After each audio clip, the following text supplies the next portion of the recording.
Hello everyone, welcome back to my channel Math School Learn to Succeed. In this channel, I'll be teaching you Karnataka Board Class 10th SLC Insert Math. In today's video, let us solve the question number 14 and 15 from exercise 1.2, chapter number 1, arithmetic progressions. I have solved the questions from 1 to 13 from exercise 1.2. If you have not watched that video, please find the link in the description box below or click the I button above. So before we begin the video, please like and share my video and subscribe to my channel, and don't forget to hit the bell button below to get the latest updates of my videos. In today's video, let us solve the question number 14 from exercise 1.2, which says how many multiples of 4 lie between 10 and 250. So this question is very much similar to our previous question, that is question number 13. In that 3-digit numbers, they have asked how many 3-digit numbers are divisible by number 7. So it is very much similar to that question, but here the difference is they have given us the range, that is the multiples of 4 lie between 10 and 250. To find the multiples of 4 between 10 and 250, so let us write down the range first. They have given us the range that it is between 10, 11, 12, 13, and this goes up till the number 250. So here in the question, if you notice, they have told us that the multiples of 4 that lies between 10 and 249. So we have to find the multiples of 4 between the 10 and 250. That means we have to find the multiples of 4 from 11 to 249. So now let us first of all find out the first multiple of 4 between 10 and 250. Since 11 is not a multiple of 4, we know that 3 times 4 is 12. So we can say that the first multiple of 4 is 12.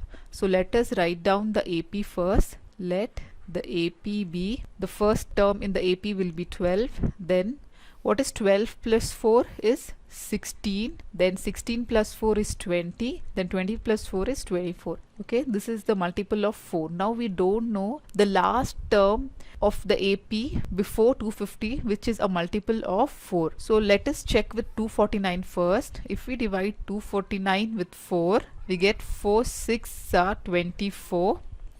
And 9 is a remainder. If you see here, 9 is not a multiple of 4. If it was 8, we could have directly written 4 2s are 8 and the remainder will be 0. We have to consider the number 8 here. So the next number, which is the multiple of 4, will be 248. So 4 2s are 8. Then the remainder will be 0. Then we can say that it is completely divisible by 4, or it is a multiple of 4. So the last number which is a multiple of 4 in this range is 248. Okay, this is the nth term of the AP. Now here we have to find out the n value to find out the number of multiples of 4 which lie between 11 and 249. So let n be the number of terms of AP. So we have to find out this n value. From this AP, we know the first term, that is A equal to 12. Then D will be the common difference between the second and the first term, that we already know. Since this is a multiple of 4, the common difference will be 4, that is 16 minus 12 is equal to 4. And the nth term of the AP, that is the last term, is 248. Now we have to find out the n value, or the number of terms in this AP. So let us use the nth term formula, which is given by A. N is equal to A plus n minus 1 into D. What is the AN value? It is 248. A value is 12 plus n value we have to find out into D is again 4. So 248 is equal to 12 plus 4n minus 4, or 248 is equal to, what is 12 minus 4? It is 8 plus 4n. Now sending the 8 to the left hand side, we get 248 minus 8 is equal to 4n. That is 240 is equal to 4n, or n is equal to, since here there is multiplication sign between 4 and n, when it moves to the left hand side it becomes division. So 240 divided by 4, or if you cancel 4 1 times, 4 6 are 24, and the 0 comes here. So n is equal to 60, or we can say that 60 multiples of 4 that lie between 10 and 50. Therefore we can write down there are 60 multiples of 4 that lie between 10 and 250. Okay, so this is the answer. Now coming to our next question, that is question number 15 from exercise 1.2, which says, for what value of n are the nth terms of two APs, that is the first AP is 63, 65, 67 and the second AP 3, 10 and 17 are equal. So let us first understand the question. Here they are saying us for what value of n the two APs will be equal. Okay, there is some value. So here if you see in the first AP, the first term is 63, second term is 65 with the difference of 2, then it is 67 and then it can be 69 and so on. Similarly, if you see the second AP, the numbers are going on increasing with a difference of 6 here.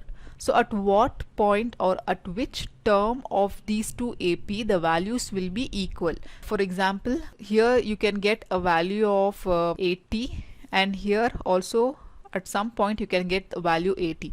Okay, now we have to find out at which term these two values will be equal. What is the n value for which these two AP value will be equal? For that, let us first write down the two APs. Let AP1 be 63, 65, 67 and so on with the nth term an.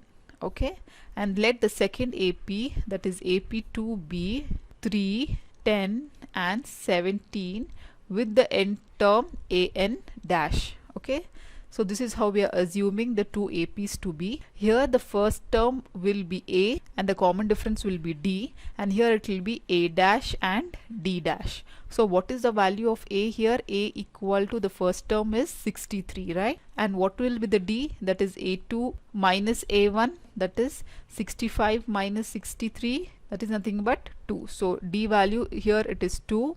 Here if we see what is A dash value, the first term is 3 and D dash will be A2 dash minus A1 dash, that is 10 minus 3 equal to 7. Okay, so here D value is 2 and here D dash is 7. So here they saying us at what value of n are the nth terms of the two APs equal. So what is the nth term of the first AP? An. And what is the nth term of the second AP? An dash. At what value of n, okay, at what value of n that these two APs will be equal? Using this, according to what is given in the question, we are going to simplify and find the result, that is the value n. The nth term formula is given by an is equal to a plus n minus 1 into d. So let us substitute here. What is an value? A plus n minus 1 into d is equal to, from the second AP, A and D value is A dash and D dash, and accordingly we will write that is A dash plus n minus 1 into D dash. Now substitute the values of A, D, A dash and D dash. What is A value? It is 63 plus n minus 1 into D is 2 and A dash value is 3 plus n minus 1 into D dash value is 7. Now let us send all the n terms to the right hand side and we will take all the numericals to the left hand side. First of all, let us simplify the values in the brackets here.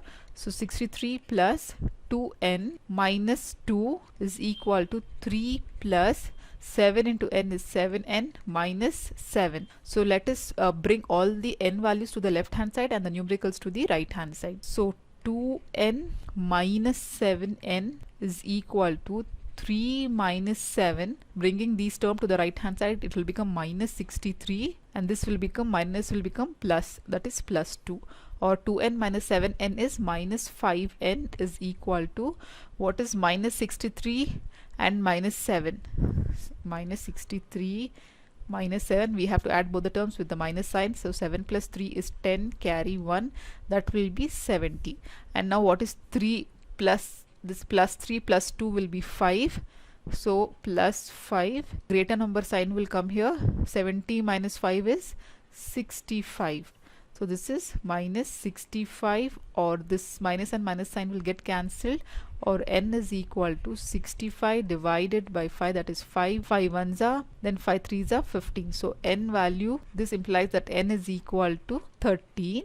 So we can say that the 13th term of both the APs will have equal values. So for example, we can verify this you don't have to learn, I'm just verifying this, guys. So if from the first AP, so let us see the 13th term of the first AP and the second AP. So what is the 13th term of first AP can be written as A. What is the A value is 2 plus n minus 1, that is 13 minus 1 will be 12, and D value is, sorry, this is A value is 63. Okay, 63 plus 12 into 2 here, so that will be 63 plus 24, or that will be 4 plus 3 is 7, 6 plus 2 is 8. Similarly, let us find out the 13th term of the second AP, that is A dash 13 will be, what is the A value? 3 plus, again 12, 13 minus 1 will be 12, so 12 into what is D value? 7. So that will be 3 plus 7 2s are 14, carry 1, 7 1 is 7, 8, 84. So what is 84 plus 3 is 87. So we can see that 13th term of both the APs is equal. So this is justified here. Therefore we can write down for value 13, the nth terms of both the APs is equal. So this is how we solve this question. If you have any doubts, please comment me below in the comment section. In my next video, I'll be solving the question number 16 from exercise 1.2. So till then, please like my video and subscribe to my channel. Thank you.